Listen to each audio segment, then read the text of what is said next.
انتہائی قابل صد احترام میرے محترم و مکرم معزز سامعین حضرات، آج کا موضوع سخن ہے اعمال صالحہ کی قبولیت کی شرائط اور اس کی علامات۔ عزیزو دوستو، انسان کا کون سا عمل اللہ تعالیٰ کے ہاں ایکسیپٹیبل ہے، اللہ کی جناب میں مقبول ہے، اور کون سا نہیں یعنی مردود ہے، اس کا حقیقی علم اللہ تعالیٰ کے سوا کسی کو نہیں ہو سکتا۔ ہم جو اعمال کرتے ہیں، اچھے اعمال، اعمال صالحہ، وہ اللہ تعالیٰ کے ہاں مقبول ہیں یا مردود ہیں، اس کا صحیح علم تو اللہ ہی کو ہے۔ البتہ اس سلسلہ میں اتنا سن لیں کہ حضرت مفتی شفیع صاحب رحمہ اللہ نے معارف القرآن جلد نمبر 3 صفحہ 313 پر متعدد صحابہ کرام اور تابعین کے اقوال نقل فرمائے ہیں، جو روتے تھے اور فرماتے تھے کہ ہمیں کچھ معلوم نہیں کہ ہمارا کوئی بھی عمل اللہ تعالیٰ کے ہاں قبول ہوگا یا نہیں۔ سیدنا ابو بکر صدیق رضی اللہ تعالیٰ عنہ، ہمارا اہل سنت والجماعت کا یہ عقیدہ ہے کہ انبیاء کے بعد امتوں میں سب سے اونچا درجہ ان کا ہے، لیکن وہ بھی فرمایا کرتے تھے کاش میں کوئی تنکا ہوتا، کاش میں کوئی جانور پرندہ ہوتا۔ تو اس لیے عزیزو دوستو، صحیح علم اللہ تعالیٰ کے ہی پاس ہے۔ قرآن و حدیث کی روشنی میں کچھ شرائط ہیں جن کا خیال رکھنے سے اعمال کی قبولیت کی ایک امید ہو سکتی ہے، امید کی جا سکتی ہے۔ قرآن و احادیث کی روشنی میں کسی اعمال صالحہ کو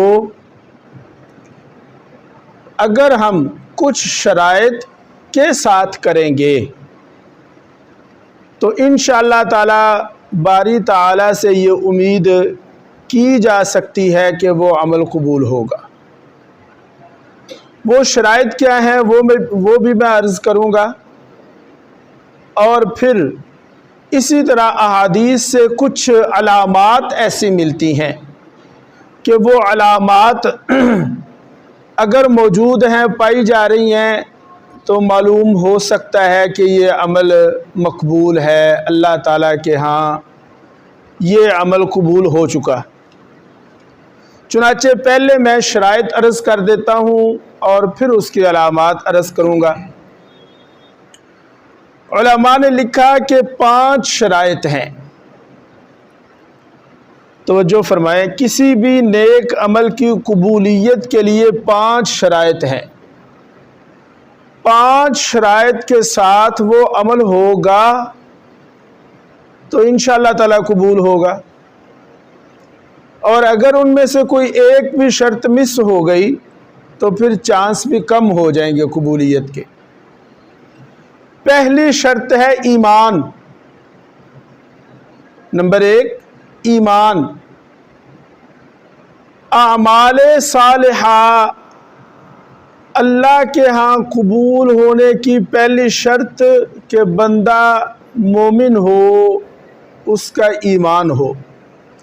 اس لیے کہ اچھے سے اچھا، بڑے سے بڑا، کتنا ہی کار خیر کیوں نہ ہو، اگر ایمان نہیں ہے تو اس کا دنیا میں تو شاید صلہ مل جائے، آخرت میں کوئی صلہ نہیں ملے گا۔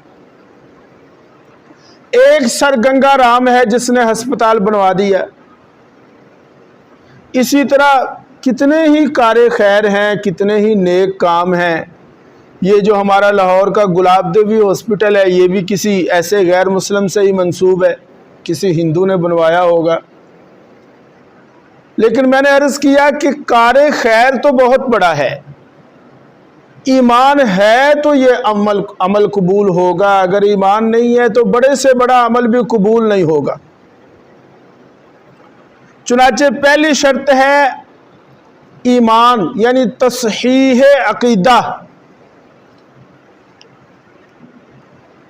تصحیح عقیدہ، عقیدہ ٹھیک ہو۔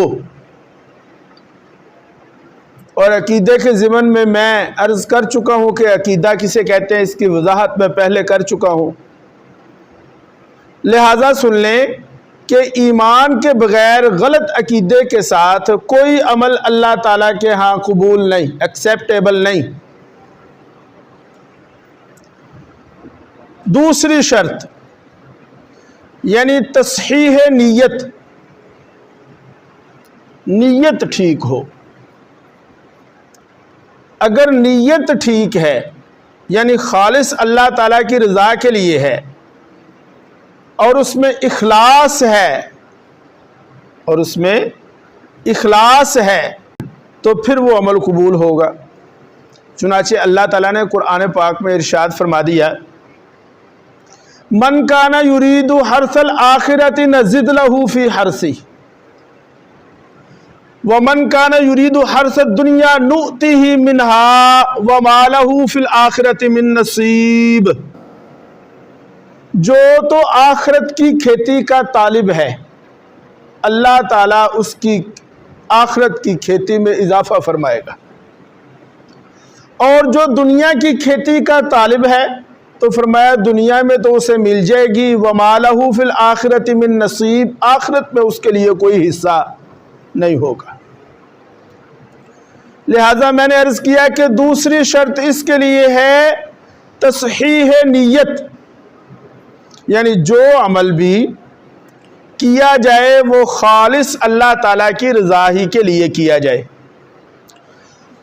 ثواب کی نیت سے ہو، اس میں ریا نہ ہو، تکبر نہ ہو، نفسانی اغراض نہ ہو،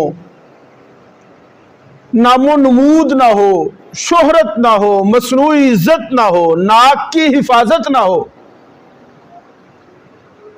صرف اللہ کی رضا کے لیے، لوجہ اللہ۔ لہذا عمل وہ بھی قبول ہوگا جو ایمان کے ساتھ خالص اللہ کی رضا کی نیت سے کیا جائے۔ بھائی سمجھ آ گئی آپ لوگوں کو؟ تو دو شرطیں میں نے عرض کر دی۔ نمبر 3 اس کے لیے تیسری شرط یہ ہے کہ اعمال صالحہ کی کوشش، جسے ہم کہیں گے سعی اعمال صالحہ، trying to be good deeds, اعمال صالحہ کی کوشش کرتے رہنا۔ لہذا یہ بات سمجھ لیں کہ صرف اعمال صالحہ کو تقدیر پر چھوڑ دینا، بعض لوگ بڑے آرام سے کہہ دیتے ہیں کوئی نہیں جی، جب اللہ پاک توفیق دے گا تو پھر نماز پڑھ لیں گے۔ اس کا مطلب یہ ہے کہ اللہ تعالیٰ کی طرف سے اسے توفیق نہیں ملی، حالانکہ توفیق کا معنی کیا ہے پہلے تو یہ سمجھ لیں۔ یہ جو بھائی صاحب ہم کہتے ہیں نا کہ اللہ توفیق دے گا تو کر لیں گے، اللہ توفیق دے گا تو نماز پڑھ لیں گے، اس کا مفہوم کیا ہے؟ توفیق کسے کہتے ہیں؟ توفیق عربی زبان کا لفظ ہے، وفق یوفق توفیقاً کا معنی ہوتا ہے، توفیق کا معنی ہوتا ہے اسباب خیر کا مہیا ہونا۔ توجہ کر لیں اور اس بات کو نوٹ فرما لیں، توفیق کا معنی ہوتا ہے اسباب خیر کا مہیا ہونا۔ گویا توفیق کہیں گے کہ اگر نیک کام کرنے کے اسباب مل گئے تو توفیق مل گئی۔ ہم سمجھتے ہیں توفیق نام ہے نیک کام کا ملنا، نہیں، نیک کام کے اسباب کا مل جانا گویا کہ توفیق کا مل جانا ہے۔ میں مثال دیتا ہوں آپ کو۔ مثال کے طور پر کسی کو صحت مل گئی، تندرستی مل گئی، وقت مل گیا اور اس کے ہاتھ پاؤں سلامت ہیں، وہ چل کے مسجد کی طرف جا سکتا ہے. اچھا اس کا دماغ بھی سیٹ ہے، ٹھیک ہے، وہ وقت کو پہچان سکتا ہے، ظہر کا وقت ہے، عصر کا وقت ہے، دیکھ سکتا ہے، وہ سمجھ سکتا ہے. اب جس آدمی کو صحت مل گئی، تندرستی مل گئی، اعضاء صحیح سلامت مل گئے، اس کے پاس اتنا فہم ہے کہ وہ نماز کے وقت کو پہچان سکے، نماز کی رکعتوں کو جان سکے، یا اسی طرح چل کر وہ مسجد تک جا سکے، جس کو یہ چیزیں مل گئیں گویا اسے توفیق مل گئی. خیر کے سارے اسباب تو مل گئے. اب بھی اگر وہ اٹھ کر نماز پڑھنے کے لیے نہیں جاتا تو پھر یہ اللہ کی طرف سے پکڑ ہی ہو سکتی ہے، توفیق تو ملی ہوئی ہے. لہذا یہ بات نوٹ کر لیں، اور یہ نوٹ آف کوشن ہے کہ توفیق کا معنی خیر کا ملنا نہیں، توفیق کا معنی ہے اسباب خیر کا ملنا. اگر خیر کے اسباب مہیا ہیں تو توفیق مل چکی ہے، موجود ہے. لا الہ الا اللہ. اس لیے میں نے عرض کیا کہ تیسری شرط ہوگی اعمال صالحہ کی کوشش کرنا، یعنی جو ہم عمل کرنا چاہتے ہیں اس عمل کی کوشش بھی تو کریں. اب ہمیں کوئی فرشتہ تو نہیں آئے گا کہ وہ اٹھا کر ہوا میں اڑا کر غیب سے تمہارا وضو بھی کروا دے اور مسجد میں پہنچا دے، ایسا تو نہیں ہوگا. ظاہر ہے وضو کرنا پڑے گا، چل کے مسجد میں جانا پڑے گا. تو بھائی عزیزو دوستو، اس سے یہ معلوم ہوا کہ صرف نیت اور ارادہ سے کام نہیں بنے گا، بلکہ جب تک عمل نہ کر لے، عمل کی کوشش نہ کر دے، نیت اور ارادہ بھی بے سود ہے. بات ہے کوئی؟ اسی گھر بیٹھے ہیں کہہ رہے ہونے کوئی نہیں جی، پھر جے رب توفیق دے گا تے کر لیں گے. یار حد نہیں مک گئی. تجھے صحت ملی ہے، تجھے آنکھیں ملی ہیں، تو وقت دیکھ سکتا ہے، تجھے کان ملے ہیں، تو اذان کی آواز سن سکتا ہے، اور کیا تجھے چاہیے؟ اور چوتھی شرط، اعمال کی قبولیت کی چوتھی شرط یہ ہے تصحیح اعمال،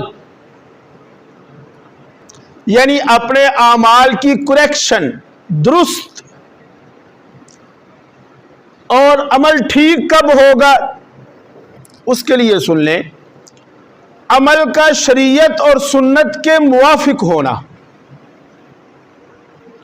عمل ٹھیک کب ہوگا جی؟ کہ عمل شریعت کے اور سنت کے موافق ہو. جو بھی عمل کریں وہ سنت کے مطابق ہو، شریعت کے مطابق ہو. اگر خلاف سنت، خلاف شریعت عمل کریں گے تو وہ اللہ کے ہاں قبول نہیں. مثال کے طور پر ظہر کی نماز ہے، ظہر کی نماز میں شریعت یہ کہتی ہے کہ فرض 4 ہیں. کتنے فرض ہیں جی؟ 4 ہیں. اب اگر کوئی آدمی یہ کہتا ہے کہ یار عبادت ہی کرنی ہے، 4 دے بجائے میں 5 پڑھ لا. کوئی بندہ یہ سوچتا ہے کہ یار ہم ایک رکعت میں تلاوت کرتے ہیں، ایک ایک لفظ پڑھنے پر، ایک ایک حرف ادا کرنے پر 10 نیکیاں مل رہی ہیں، رکوع کر رہے ہیں، سجدہ کر رہے ہیں، قرآن کی تلاوت ہو رہی ہے، تو چلو ایک رکعت اور پڑھ لیں، تلاوت ہی چوکھی ہوئے گی نا، تلاوت بڑھ جائے گی، ہاں سجدے 2 بڑھ جائیں گے، رکوع ایک زیادہ ہو جائے گا، قیام زیادہ ہو جائے گا، 4 کے بجائے وہ 5 پڑھ لیتا. آپ مجھے یہ بتائیں کہ کیا اس کی ظہر کی نماز قبول ہوگی؟ بولیں ذرا. نہیں ہوگی. اس لیے کہ ظہر کے وقت میں 4 بطور فرض کے حکم ہے، لہذا عمل موافق شریعت ہو، شریعت کے مطابق ہو، سنت کے مطابق ہو. اور عزیزو دوستو، جو عمل شریعت اور سنت کے مطابق ہوگا وہی مفید ہوگا. چنانچہ اللہ تعالیٰ نے قرآن پاک میں سورہ الاسراء، سورہ بنی اسرائیل میں ارشاد فرمایا ومن اراد الآخرۃ وسعی لہا سعیہا، جو شخص آخرت کے لیے کسی نیک عمل کا ارادہ کرے، وسعی لہا سعیہا، کوشش کرے، وَهُوَ مُؤْمِنٌ، اس حال میں کہ وہ مومن ہے،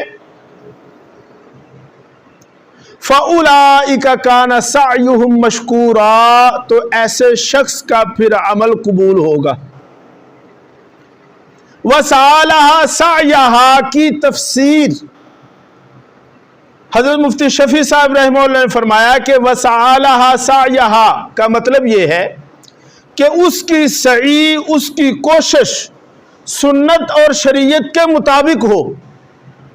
وَسَعَى لَهَا سَعْيَهَا، اس کی سعی، اس کی کوشش جو وہ ٹرائی کر رہا ہے وہ سنت اور شریعت کے مطابق ہوگی تو اللہ کے ہاں عمل قبول ہوگا۔ پھر سن لیں اس بات کو، اور صحیح علماء سے پوچھ کر عمل کریں، جن پر آپ کو اعتماد ہے، وہ کوئی بھی مذہب، کوئی بھی مسلک کا ہو، آپ اپنے مسلک کے علماء، لیکن جو جید علماء ہیں ان سے پوچھیں۔ کوئی عمل کرتے وقت اپنے مسلک کے جید علماء سے پوچھیں، جو دیوبندی ہے وہ دیوبندیوں سے پوچھیں، جو بریلوی ہے وہ ان سے پوچھیں، کوئی نہیں، اپنے مسلک کے علماء سے، جید علماء سے پوچھیں، اس لیے کہ وَسَعَى لَهَا سَعْيَهَا کا مفہوم یہ ہے کہ تمہاری سعی، تمہاری کوشش اس کوشش کے ساتھ ملنی چاہیے جو کوشش شریعت اور سنت کے مطابق ہے، اور اگر تمہاری کوشش، تمہاری سعی شریعت اور سنت کے مخالف ہوگی تو عمل قبول نہیں ہوگا۔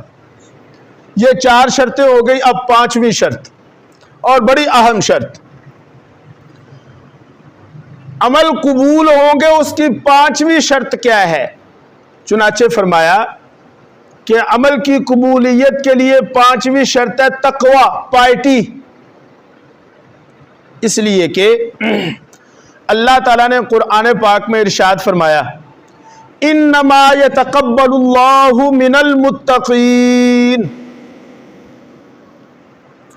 اللہ تعالیٰ ان لوگوں کے عمل کو قبول کرتا ہے جو تقوی اختیار کرتے ہیں، یعنی متقین کے عمل کو اللہ تعالیٰ قبول کرتا ہے۔ اب میں آپ کو یہ ساری شرائط جوڑ کر بتاتا ہوں۔ جو عمل ایمان کے ساتھ تصحیح نیت سے